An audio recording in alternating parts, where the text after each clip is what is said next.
Greetings of the day guys and welcome to my channel। सब्जी मंडी से हमें क्या नहीं लाना चाहिए?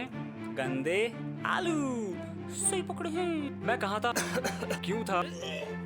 क्या कर रहा था? ये सारी बातें मैं आपको अगले रिव्यू में बताऊंगा। मैं आज आपको सिर्फ ये बताने आया हूँ कि अगर आपने द बैटमैन थिएटर्स में नहीं देखी तो आपने क्या मिस कर दिया। इस मूवी का इंतजार मैं पिछले 3 सालों से कर रहा था, जब मुझे पता चला कि Robert Pattinson is going to play the role of Batman and Matt Reeves is going to direct it. तब जाके मैंने 3 साल वेट किया और ये मूवी रिलीज हुई 4 मार्च को, पर मैंने इसे देखा 15 मार्च को। ऐसा क्यों? क्योंकि भैया कोटद्वार में सारी हॉलीवुड मूवीज हिंदी में ही रिलीज होती है और इसे इंग्लिश में देखने के लिए मुझे जाना पड़ा all the way to Dehradun. Can you imagine? Dhami ji से बात करता हूँ अभी। मूवी के स्टार्टिंग के 10 मिनट में ही मेरी आंखों में आंसू थे।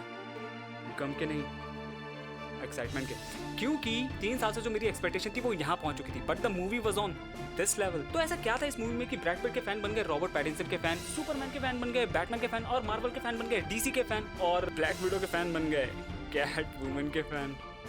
ये लास्ट वाला काट देना। तो इस रिव्यू में मैं आपको 4 ऐसी बातें बताने वाला हूँ जिससे कि ये साबित हो जाएगा why this is the best cinematic masterpiece ever created. उसके बाद हम कंपैरिजन करने वाले हैं between the Batman of Christian Bale, Robert Pattinson and Ben Affleck. And at the end of the video there is a very small and interesting fact for you guys from the Dark Knight Rises. I really hope that you will like it.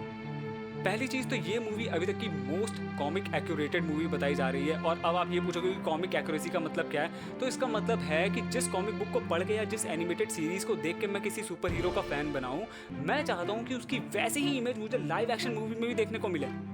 Simple. दूसरी चीज जो हमें इस movie में देखने को मिली है that is ground based reality. मतलब कि मूवी में भी सेम वही चीजें होना जैसे कि हमारे रियल वर्ल्ड में हो सकती हैं और उनके पीछे एक्सप्लेनेशन होना। पुरानी साउथ इंडियन मूवीज की तरह नहीं कि एक हीरो अगर एक पंच मार रहा है किसी विलन को तो वहाँ 10 आदमी उड़ रहे हैं, थोड़ी देर बाद कार और बस भी उड़ रही हैं और eight the end of the fight hero को कहाँ पर खरोच आती है, जहाँ पर इतनी नाखून के बराबर अजी कद्दू। रियलिटी में क्या होगा? अगर मैं किसी एक आदमी को मारने जाऊंगा तो मेरे भी लात घुसे पड़ेंगे, अगर मैं 4 आदमी को मारने जाऊंगा तो भाई मैं खुद पिट के आऊंगा। तीसरी और चौथी चीज तो मुझे अभी तक किसी मूवी में देखने को मिली नहीं है, बैटमैन के डिटेक्टिव स्किल्स और उसके डर की ताकत। बैटमैन के डिटेक्टिव स्किल इस मूवी में शर्लॉक होम्स के लेवल तक का दिखाया हुआ है। मतलब कि गौतम सिटी की पुलिस उसके बिना रिडलर्स के रिडल को क्या घंटे ही सॉल्व कर पाती। अब बात करते हैं क्रिमिनल्स के माइंड में बैटमैन के डर की, तो अभी तक बैटमैन की इमेज मेरे दिमाग में फ्रेंडली नेबरहुड स्पाइडरमैन जैसी थी, पर रॉबर्ट पैटिंसन का बैटमैन कम बूगीमैन ज्यादा लग रहा है। ग्रिम रीपर, उसका लुक, उसकी वॉइस, उसका म्यूजिक, उसकी एंट्री, उसकी कार, सब धमाकेदार। मतलब हद है यार, इसके आगे बाकी सब बेकार। अब जिन लोगों ने बैटमैन मूवी नहीं देखी है थिएटर्स में, आओ मिलके उन पैसे। That's you.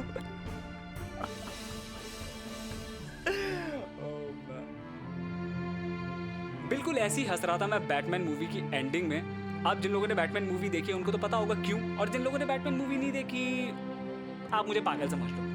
Now let's compare between the Batman of Christian Bale, Robert Pattinson and Ben Affleck. इनका कंपैरिजन करना ठीक वैसे ही होगा कि जैसे कि मैं अपना कंपैरिजन अपने पिछले 10 साल के शुभम से कर रहा था। नहीं आया समझ में? मैं समझाता हूँ।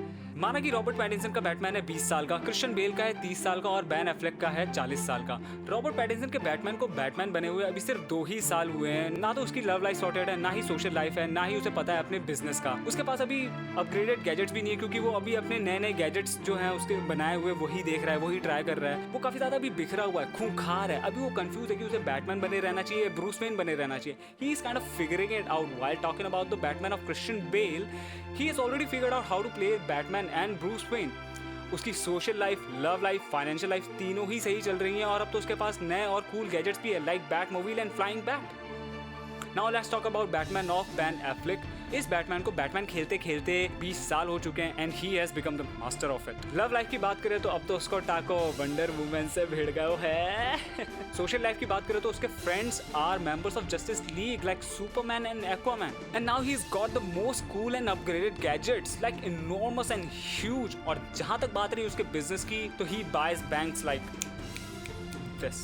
तीनों का ही अलग ऑरा है, तीनों की ही अलग स्टेज है। बट अगर मेरे से पूछा जाए कि मेरा पर्सनल फेवरेट बैटमैन कौन सा है तो that would always be Batman of Robert Pattinson, because he is got that dark and spooky story behind him that can push anyone to become the symbol of fear. अब आती है बारी उस interesting fact की जो मैं आपको बताने वाला था। अगर आपको याद होगा कि डार्क नाइट राइजेस के एंड सीन में एल्फ्रेड अपने फेवरेट इटालियन रेस्टोरेंट में जाके लंच करता है और वो बिल पे करने के लिए क्रेडिट कार्ड निकाल ही रहा होता है कि वो देखता है कि ब्रूस वेन अपनी गर्लफ्रेंड कैट वुमन के साथ लंच कर रहा है और वो वापस क्रेडिट कार्ड अपने पर्स में डाल देता है। ऐसा क्यों? क्योंकि वो जानता था कि ब्रूस वेन जहां भी डिनर करता है, लंच करता है, he owns that restaurant and Alfred doesn't need to pay a single penny. अगर आपको ये फैक्ट पसंद आया, अगर आपको ये रिव्यू पसंद आया, अगर आपको ये वीडियो पसंद आया, अगर आपको मैं पसंद आया, अगर आप चाहते हैं कि मैं अमीर बनूं और मेरी शादी हो जाए, तो प्लीज़ इस वीडियो को लाइक करें, शेयर करें, सब्सक्राइब करें मेरे चैनल को। तब तक के लिए हम लोग वेट करेंगे 20th of May। Tongue tongue tongue tongue tongue tongue tongue tongue tongue tongue tongue tongue tongue tongue.